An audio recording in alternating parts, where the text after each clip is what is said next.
Hi, good morning, everyone. So I believe Aditya is here only. Yes, Aditya is here. हाय नमस्कार. नमस्कार sir. Hi, good morning, guys. Yes, so let me share my screen.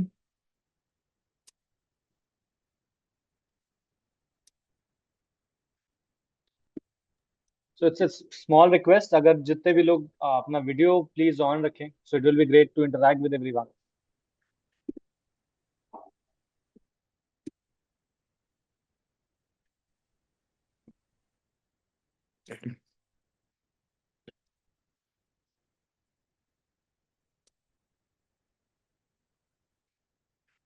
Yes, so our today's topic, another session. Today's topic is 5 dangerous statement that can kill your commission. So, although there are many, these are not just 5. There are many statements which can kill your commission. But I have identified 5 major statements or words or dangerous lines which we usually use or our clients use or our developer use, which probably can kill our commission. And trust me, आप सभी लोग इन सभी statement से रोज गुजरते हैं, रोज निकलते हैं. और ये एक ऐसे स्टेटमेंट्स है जो हमें आज के डिस्कशन के बाद पूरी तरीके से अवॉइड कर देने हैं. इन स्टेटमेंट्स को हम आज के बाद कभी यूज नहीं करेंगे. और अगर कोई क्लाइंट, कोई कस्टमर, कोई डेवलपर यूज करता है तो हम उसको काउंटर करेंगे या काउंटर करने की जगह पे अपनी बात को स्पेसिफिकली बात करके आगे बढ़ेंगे. बट इन स्टेटमेंट्स पे रिलाई नहीं करेंगे और इन स्टेटमेंट्स पे यूज भी नहीं करेंगे. सो ये वो स्टेटमेंट्स है जिन्होंने बाहुबली को भी मारा था. सो इन शॉर्ट, ये एक्चुअली ये वो सारे स्टेटमेंट्स हैं जो एक बैक स्टैप करते हैं, धोखा देते हैं, या फिर अ, जो भी आपके प्रोमिसेस हैं उनको पूरा होने से रोकते हैं, या फिर कंफ्यूजन क्रिएट करते हैं कि भाई जो भी प्रोमिसेस किए गए हैं, जो भी कमीशंस की बातें की गई हैं, जो भी कमिटमेंट्स दिए गए हैं, उन सारी चीजों को ब्रेक करते हैं, रोकते हैं. एक चीज का आप ध्यान रखिएगा, ये बहुत इंपॉर्टेंट लाइन है, ये बहुत ही ज्यादा कंसर्निंग लाइन है जो आ, हमारे इस पूरे रियल एस्टेट इंडस्ट्री के लिए एक कंसर्न भी है, जिसपे गवर्नमेंट को काम भी करना चाहिए. ऑल दो गवर्नमेंट ने काम शुरू कर दिया है, रेरा ने काम शुरू कर दिया है, लेकिन ये जो लाइन में लिखी है आपके सामने, एनी मिसकम्युनिकेशन और डिस्प्यूट और डिस्कनेक्ट और any confusion will impact your commission directly. Trust me, अगर एक कस्टमर ने एक डेवलपर से प्रॉपर्टी खरीदी है through you and you have to charge commission from maybe developer और कस्टमर, कोई भी मिसकम्युनिकेशन होता है, कोई भी डिस्प्यूट होगा, सबसे पहले अगर कोई भी चीज को रोका जाएगा तो वो आपका कमीशन होगा. सबसे पहले अगर क्वेश्चन आएगा कि भाई इसकी पेनल्टी कौन भरेगा, इस कंफ्यूजन का सॉल्यूशन कौन देगा, इसके नुकसान कौन देखेगा, तो सबसे पहले बात आएगी आपकी कमीशन की. कि सर आपने डील कराई है, आप देखिए, मैं ये नुकसान नहीं भरूंगा. कस्टमर ये बोलेगा. डेवलपर बोलेगा कि भाई आपके प्रोमिसेस हैं, आपका कस्टमर जाने, अगर आप नहीं कर, वो नहीं कर सकता, आप कर दीजिए. ये भाई अगर ये सॉल्व नहीं होगा, मैं आपको आपका कमीशन पे नहीं करूंगा. सबसे पहला डेंट, सबसे पहली पेनल्टी अगर किसी पे लगेगी, जो कि इस डील का मेजर ना बायर है ना सेलर है, लेकिन सबसे पहली पेनल्टी लगेगी ब्रोकर के ऊपर, एजेंट के ऊपर, जिसने वो डील कराई है. तो ये बिल्कुल क्लियर रखिए दिमाग में कि कोई भी, आप सोचते हैं कई बार कि भाई मुझे क्या फर्क पड़ना है, ये तो कस्टमर की प्रॉब्लम है, कस्टमर सॉल्व करेगा, ये तो डेवलपर का चैलेंज है, डेवलपर सॉल्व करेगा, या दो कस्टमर्स के बीच की डील है, तो भाई कस्टमर्स कस्टमर्स आपस में देख लेंगे, मुझे क्या फर्क पड़ना है, मुझे मेरा कमीशन बनता है. नहीं, ऐसा नहीं है. कोई भी कंफ्यूजन होगा, कोई भी डिस्प्यूट अगर डील में होता है, कोई भी मिसकम्युनिकेशन क्रिएट होगा, सबसे पहला इंपैक्ट आएगा आपके कमीशन पे. उस कमीशन को या तो रोक दिया जाएगा, या उसको काट दिया जाएगा, या उस पर नेगोशिएट किया जाएगा कि यार तुम्हारे कारण मेरा इतना नुकसान हो गया, जो डील हुई थी वो तो इस अमाउंट की हुई थी, लेकिन अल्टीमेटली मुझे ये पैसे देने पड़ रहे हैं, मैं आपका कमीशन पे नहीं कर पाऊंगा, या मैं आपके कमीशन को 50% काटूंगा, या मैं आपके कमीशन में से ये अमाउंट को एक्सट्रैक्ट कर लो कि मेरा बहुत नुकसान हो गया, एक्सेट्रा. लोग रीजंस ढूंढते हैं. सबसे पहला डेंट कमीशन को ही दिया जाता है, सबसे पहला डेंट एजेंट और ब्रोकर को ही दिया जाता है. सो ट्रस्ट मी, किसी भी तरीके का मिसकम्युनिकेशन, किसी भी तरीके का डिस्प्यूट, किसी भी तरीके का डिस्कनेक्ट बिटवीन द डील जो है, वो सीधा इंपैक्ट डालने वाला है आपके ऊपर. और जो आज का हमारा डिस्कशन है वो इन्हीं पॉइंट्स को अवॉइड करने का है. इन्हीं डिस्कनेक्ट्स को, डिस्प्यूट्स को या मिसकम्युनिकेशन को क्रिएट होने से रोकने के पहले की प्रोसेस है कि ये शुरू कैसे होता है, इसकी जर्नी जो है, ये जो मिसकम्युनिकेशन है डील्स के बीच में शुरू कैसे होते हैं, ये डिस्प्यूट जो है वो शुरू कैसे होते हैं, डिस्कनेक्ट जो भी डील्स के बीच में होते हैं उनकी शुरुआत होती कैसे है, वो ऐसे कौन से स्टेटमेंट्स हैं जिनको लोग यूज करते हैं इन चीजों को क्रिएट करने में, डायरेक्टली या इनडायरेक्टली, लेकिन होते इन्हीं कारणों से। सो अलर्ट। सो मैं आपको सबसे पहला रीजन देता हूं, ये लाइन आप रोज यूज करते हैं, रोज, लेकिन आज के बाद यूज नहीं करेंगे, देख लेंगे। ये सबसे ज्यादा डेंजरस वर्ड हैं दो, देख लेंगे। सर कमीशन क्या होगा? अरे देख लेंगे, कोई दिक्कत नहीं है। अरे ट्रांजेक्शन सर जो हो रहा है इसमें, ये जो कैलकुलेशन बनेगी इसमें सर इतना इतना अमाउंट बनेगा, चलो देख लेंगे फार बाद में, जब भी डील्स बनेगी, जब भी एग्रीमेंट करने जाएंगे उस वक्त देख लेंगे, जब भी पेपर वर्क बनाएंगे तब देख लेंगे, जब लेन देन हो रहा होगा तब देख लेंगे, अभी तो बहुत दूर की प्रोसेस है, अभी तो शुरुआत हुई है ट्रांजेक्शन की, अभी तो सिर्फ बातचीत करी है हमने। एक बार डील समझने तो दीजिए, अभी एक बार डील को होने तो दीजिए, उसके बाद देख लेंगे। ये जो देख लेंगे वाला स्टेटमेंट है, ये आने वाले टाइम में आपको कंफ्यूजन देगा ही देगा। आज आपने एक ट्रांजेक्शन इनिशिएट किया, एक कस्टमर को एक प्रॉपर्टी पसंद है, मान लीजिए रीसेल है या फ्रेश है, उसी वक्त आप सारी टर्म्स को डिस्कस कर लो और ऑन पेपर उसको लिख लो।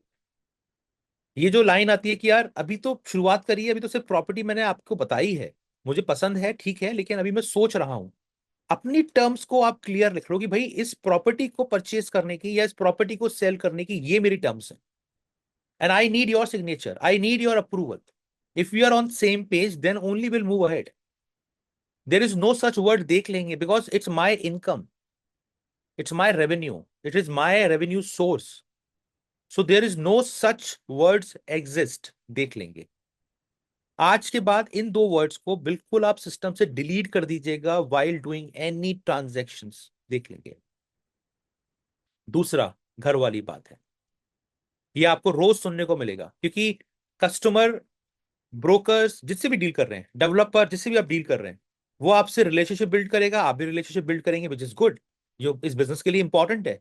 और रिलेशनशिप बिल्ड करने का मतलब ये नहीं होता कि भाई ये घर वाली बात है, लेकिन ये आप लाइन जरूर सुनते हैं, सुनते सुनेंगे आगे भी। और इस लाइन ने बहुत नुकसान दिए हैं कि यार ये तो घर वाली बात है, क्या फर्क पड़ना है, तुम पैसा मेरे पास रखा है, तुम्हारे पास रखा है, मिल जाएगा, कहाँ जा रहा है, ये तो घर वाली बात है, ये तो अब तो हमारे हम तो इतने मिल चुके हैं, अब तो हमारी इतनी दोस्ती हो चुकी है, अब तो हम एक दूसरे के साथ कनेक्टेड हैं, तो घर वाली बात है, आपका पेमेंट कहीं नहीं जा रहा, डोंट वरी।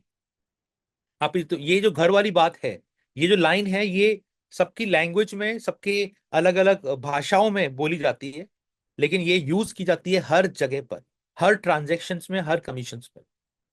और जब कमीशन लेने की बात आती है, तब ये जो घर वाली बात है ये बिल्कुल गायब हो जाती है। और उस वक्त ये आ जाता है कि यार मुझे मुझे उम्मीद नहीं थी कि इतना अमाउंट बनेगा, मुझे उम्मीद नहीं थी कि आप इस वाले कमीशन की बात कर रहे थे, मुझे उम्मीद नहीं थी कि अमाउंट इतना बड़ा बनेगा, यही तो घर वाली बात थी, मुझे लग रहा था कि भाई शायद इतना रुपए देना होगा, 1 लाख रुपए देना होगा, 50,000 देना होगा, 20,000 देना होगा, मुझे नहीं मालूम था कि भाई इसकी फीस 2.5 लाख रुपए की है, इसकी फीस 5 लाख रुपए की है, जो भी एग्जैक्टली। पर ये जो घर वाली बात है, इसमें यूजुअली क्या है कि क्लाइंट्स और डेवलपर्स इन लाइनों को यूज भी करते हैं, जाने अनजाने में। आई एम नॉट सेइंग कि इंटेंशनली यूज करते हैं, पर जाने अनजाने में यूज करते हैं, लेकिन जब कमीशन की बात आती है, इस लाइन ने आपके कमीशन के नेगोशिएशन को डिस्ट्रॉय कर दिया होता है। थर्ड, जो आपका बनता है वो तो मिल ही जाएगा, ये आप यूजुअली सुनेंगे सभी से, जो आपका बनता है वो मिल ही जाएगा, वो कहाँ जा रहा है भाई, ये तो मार्केट का मार्केट है, ये तो डील्स है, ये तो बिजनेस है, जो आपका बनता है वो तो मिल ही जाएगा, उसका आप टेंशन क्यों ले रहे हैं, उसकी लिखा पढ़ने की करने की जरूरत क्या है, उसके लिए एग्रीमेंट साइन करने की जरूरत क्या है, उसके लिए कमिटमेंट्स को साइन करने की जरूरत क्या है पेपर्स पे, जो आपका बनता है वो तो मिल ही जाएगा, वो कहाँ जा रहा है।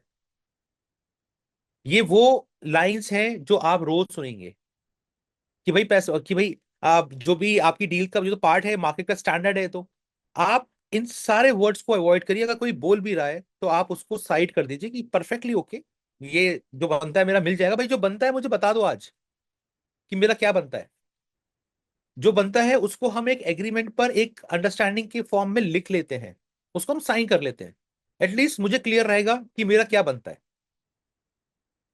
सो वो जो लाइन है, यहां पर आपको स्ट्रिक्ट होना होगा।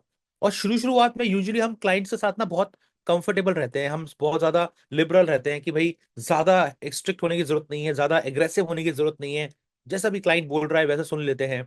डील हो जाएगी एक बार डील हो जाएगी तो फिर सब चीजें जो है बन जाएंगी, जो मेरा बनता है वो मुझे मिल जाएगा। ऐसा कभी नहीं होता, इसमें सिर्फ नुकसान आपका होगा। कस्टमर का इंटेंट अगर प्रॉपर्टी बाय करने का है या कस्टमर का इंटेंट प्रॉपर्टी सेल करने का है, तो आपको कमीशन देने का भी होना चाहिए। और इन लाइनों के कारण वो कमीशन से बचते हैं, भागते हैं या डिस्प्यूट क्रिएट करते हैं। तो जो आपका बनता है वो आपको मिल जाएगा, बहुत अच्छी बात है। लेकिन जो मेरा बनता है वो मुझे आज मालूम होना चाहिए और आपको भी मालूम होना चाहिए। और इसको हम एक पेपर पर, एक लिखा पढ़ी के तहत, एक पेपर एग्रीमेंट के तहत, एक लीगल फ्रेमवर्क के तहत इसको हम लिख लेते हैं बिटवीन आर अंडरस्टैंडिंग कि भाई जो मेरा बनता है वो ये अमाउंट है। पैसा कहाँ भागा जा रहा है, ये एक और स्टेटमेंट, एक और कंफ्यूजन, एक और डिस्प्यूट कि पैसा कहाँ भागा जा रहा है। जब आपके कमीशंस बन चुके हैं, जब आपकी डील हो चुकी है, ये लाइन तब आती है। जो मैंने अभी 3 स्टेटमेंट्स दिए ये डील्स के शुरू होने में आते हैं। ये डील जब स्ट्रक्चर हो रही होती है, जब आपकी बातचीत चल रही होती है, तब आते हैं।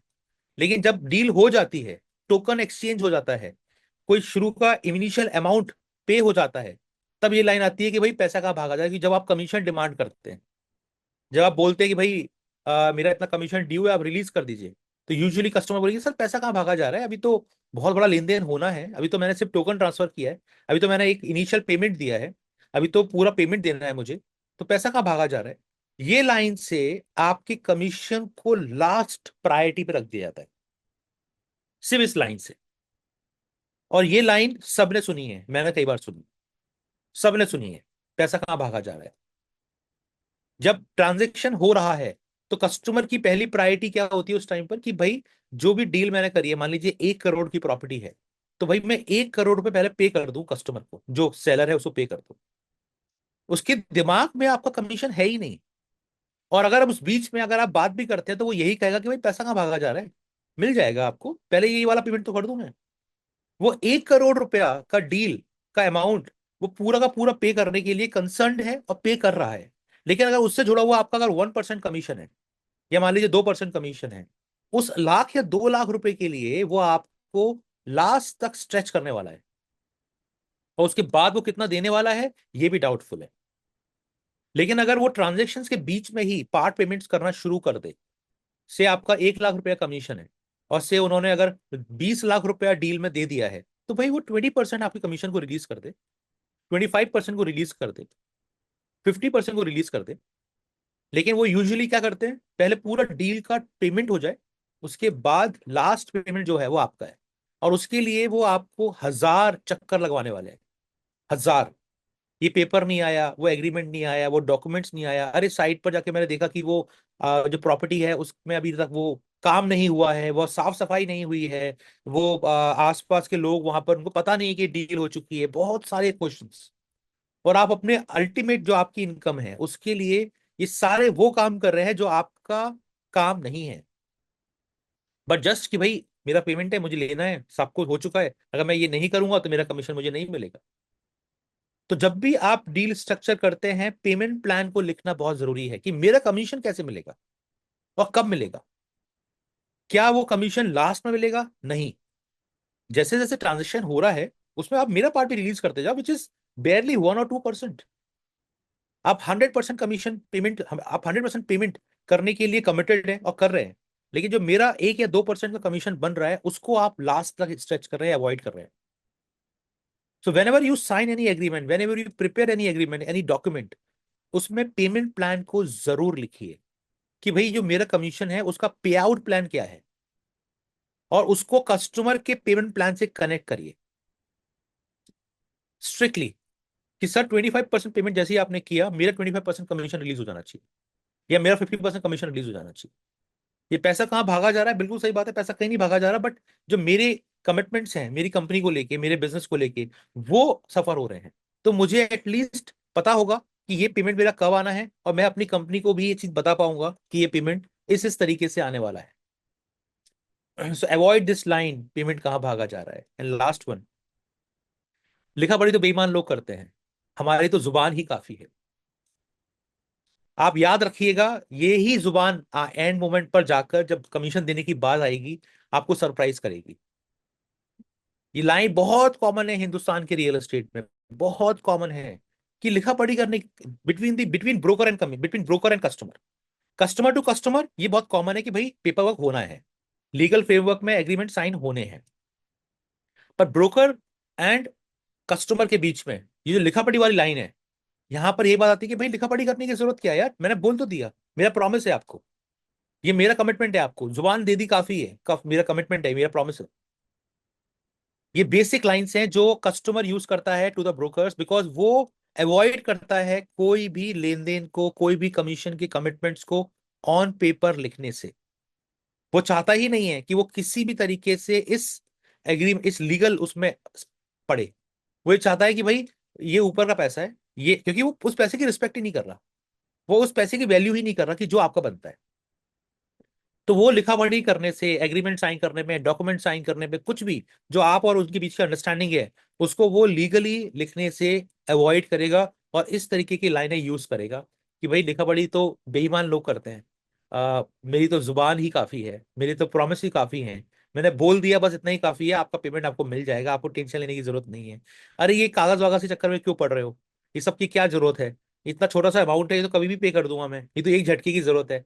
ये सारी बकवास बातें हैं जो आपको सुनने को रोज मिलती है, मिलेंगी और आगे भी मिलेंगी। सो गाइस ऑलवेज रिमेंबर, अभी तक इंडिया के रियल एस्टेट में, अभी तक all the government is working, RERA is working, but अभी तक कोई भी रूल डिफाइन नहीं हुआ है रियल एस्टेट कमीशंस को लेके कि वो कैसे पे होगा, क्या स्टैंडर्ड तरीका होना चाहिए, किस पे आउट का क्या प्रोसेस होना चाहिए। कमीशंस के बारे में आज तक अभी तक किसी ने बात नहीं करी है। छोटे छोटे इनिशिएटिव जरूर लिए गए हैं लेटेस्ट, जैसे महाराष्ट्र ने लिया है कि वही वो एग्रीमेंट में, प्रॉपर्टी ट्रांजेक्शन के एग्रीमेंट में ब्रोकर का नाम और उसका कमीशन को भी मेंशन करेगा। यह भी लेटेस्ट इनिशिएटिव है, लेकिन ये एक बहुत लॉन्ग बड़ी जर्नी है जिसपे अभी बहुत काम होना है। इसी कारण से जो कमीशन है वो इनसिक्योर्ड है। सिर्फ पेपर वर्क ही आपकी कमीशन को रिकवर करने में आपकी हेल्प कर सकता है। अगर लिखा पढ़ी होगी तो कस्टमर भी उससे डरेगा, उसको फॉलो करेगा, और आपको भी पता होगा कि भाई ये पेपर वर्क, ये कमीशंस हैं जो मुझे मिलने हैं और इस टाइमलाइन के अंदर मिलने हैं। कस्टमर्स और ब्रोकरेज के लिए या कस्टमर्स और बिल्डर के लिए जो ब्रोकरेजेस है, जो कमीशंस हैं, वो हमेशा से लास्ट और लीस्ट प्रायोरिटी है, हमेशा से। मैं इन बहुत डेवलपर्स को जानता हूं, मैं बहुत सारी डील्स जितनी मैंने लाइफ में करी हैं, मैंने एक भी इंसान को नहीं पाया आज तक, एक भी जिसकी प्रायोरिटी में कमीशंस हो, जिसकी प्रायोरिटी में ब्रोकर हो, एक भी। चाहे कितना ही स्ट्रक्चर्ड डेवलपर हो, कितना भी ऑनेस्ट डेवलपर हो, कितना भी ऑनेस्ट कस्टमर हो, कितना भी ईमानदारी से वो बात कर रहा हो, उसकी ईमानदारी में कहीं भी कमीशंस है ही नहीं। और यही कारण है कि इंडिया की जो ब्रोकरेज इंडस्ट्री है वो स्ट्रगल करती है ऑन दी कमीशंस, क्योंकि बिजनेस तो कर ही रहे हैं, ट्रांजेक्शन्स तो हो ही रहे हैं, लेकिन ट्रांजेक्शन्स के बाद में जो कमीशन की रिकवरी का जो प्रोसेस है वो बहुत पेनफुल है because of this paper work. उनके हिसाब से ये पैसा वेस्ट है। किया ही क्या है आपने, सिर्फ मेरी मीटिंग ही तो कराई है, प्रॉपर्टी के पैसे मैंने दिए हैं, सामने वाले ने बेचा है, इसमें आपका रोल क्या है, आपने सिर्फ एक मीटिंग कराने के इतने पैसे। ये वाली बात पहले नहीं आएगी, ये वाली बात तो ये आएगी कि भाई जो आपका बनता है वो आपको मिल जाएगा। लेकिन जब डील हो चुकी होगी, जब ट्रांजेक्शन का लेन देन हो चुका होगा, टोकन एक्सचेंज हो चुकी हो, तब बोलेगी यार आप इतने पैसे क्यों मांग रहे हो, ये पैसे थोड़ी बनते हैं, सिर्फ एक मीटिंग के इतने पैसे, सिर्फ एक साइड विजिट के इतने पैसे, यार एक दो तीन फोन कॉल्स आपने किए, आपने मुझे लोगों से कनेक्ट कर दिया, एंड ये तो बहुत बड़ा अमाउंट है, ये आप कैसे चार्ज कर सकते हो। मैंने नहीं सोचा था कि इतना बड़ा अमाउंट बनेगा, मेरे हिसाब से तो कोई छोटा सा अमाउंट बता देंगे वो कि भाई मेरे हिसाब से तो ये पैसा बनता है आपका। This is because there is no legal framework and एक कमिटमेंट, एक एग्रीमेंट साइन नहीं हुआ है। मैं अगेन एक बात फिर से बोलूंगा, any dispute, any miscommunication, any disconnect will destroy your hard and money. ये आपका हार्ड एंड मनी है। आप कस्टमर के मुंह से तो सुनते होंगे हर बार, मेरा हार्ड एंड मनी, मैंने मेरी मेहनत से पैसा बनाया है, उससे मैंने ये प्रॉपर्टी खरीदी है, ये मेरा हार्ड एंड मनी है। तो क्या कमीशन हार्ड एंड मनी नहीं है ब्रोकर्स का या एजेंट्स का, कि भाई ये पैसा जो है ये मेरा हार्ड एंड मनी है, भाई ये मेरा बिजनेस है, ये मेरा काम है, ये मेरा हार्ड एंड मनी है। और इसी पैसे को ही क्यों आप क्वेश्चन में डाल देते हो, को इसके लिए आप डाउट्स क्रिएट करते हो। सो आप कैसे कर सकते हैं इसको, आप बहुत ही खूबसूरत सी कंपनी के साथ कनेक्टेड है, और उस कंपनी ने सारा लीगल फ्रेमवर्क तैयार किया हुआ है। सिर्फ एक ही रास्ता है, वो है रीमैक्स वे। रीमैक्स के पास सारे एग्रीमेंट्स हैं, सारा लीगल फ्रेमवर्क है, सब सारा डॉक्यूमेंटेशन रेडी है। आपको सिर्फ वो डॉक्यूमेंट्स को साइन करवाना है कस्टमर से। और उस अंडरस्टैंडिंग को ऑन पेपर, आपको कहीं पेपर वर्क कराने की जरूरत नहीं है, आपको कोई एग्रीमेंट्स को फिर से बनवाने की जरूरत नहीं है। Remax have all the solution of these problems, all the solutions of the problems, but we have to use it, we have to implement it in our daily transactions, in our daily deals. Usually, मैं वो फिर से बोलूंगा, I understand in Indian real estate we usually avoid such things which ultimately जो problems है वो हमको देके जाती है। सो आज से आप इसको शुरू करिए। जो मैंने आपको 5 ऐसे प्रॉब्लम्स बताई हैं, स्टेटमेंट्स बताए हैं, उसको अवॉइड करिए। आने वाले टाइम में ऐसे और भी बहुत सारे स्टेटमेंट्स हैं जो आप ट्रांजेक्शन्स में यूज करते हैं या कस्टमर यूज करता है, उनको क्लियरली अवॉइड करिए। ट्रांजेक्शन डिस्कशन करिए, बहुत अच्छी बात है, लेकिन अपनी बात को छोड़िए मत।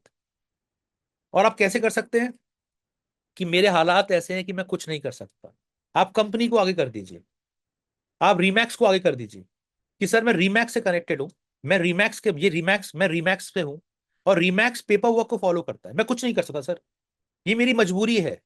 मैं मानता हूं आपके मेरे बहुत अच्छे रिलेशन है, मैं मानता हूं कि आप और मेरे मैं बहुत अच्छे दोस्त बन चुके हैं, आप और हम एक दूसरे से बहुत अच्छी तरह से कनेक्टेड है, पर मैं मजबूर हूं। मुझे भी अपनी कंपनी में एक एग्रीमेंट सबमिट करना है, मुझे भी अपनी कंपनी में एक पेपर वर्क साइन करके सबमिट करना है। आप रीमैक्स हैं, आपको ही ये डिसाइड करना है, लेकिन आप कंपनी को यूज करिए।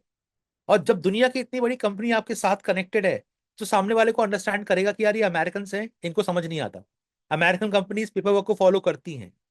तो अगर आपको लगता है कि भाई मैं अगर ये बात बोलूंगा अपने ऊपर लेके कि सर मुझे तो कमीशन की लिखा पढ़ी करनी है, मुझे तो एग्रीमेंट साइन करना है, तो हो सकता है कस्टमर ये बोले कि अरे यार कहाँ भागे जा रहे हैं, अब तो ये घर वाली बात है वगैरह वगैरह। लेकिन जैसे ही आप कंपनी का नाम इस्तेमाल करते हैं कि सर मैं कंपनी के साथ काम करता हूँ और इस कंपनी में मुझे इस पेपर को सबमिट करना है, नहीं तो मेरे ऊपर बात आ जाएगी, तो ये घर वाली बात है, इसीलिए आपको बता रहा हूँ कि इस पेपर को मुझे साइन करवा के आपसे इसको सबमिट करना है टू द कंपनी। मैं इसमें कुछ नहीं कर सकता, मेरी मजबूरी है ये। तो आप कंपनी के सर पे बम फोड़िए सारे, कोई दिक्कत नहीं है, कंपनी को विलन बनाइए, कोई दिक्कत नहीं है कि भाई कंपनी के रूल्स हैं, मैं इसको बाईपास नहीं कर सकता। So that's all from our session, that's all our small session of Friday. I thank you very much, please take care, अगले हफ्ते फिर हेलो। मिलते हैं।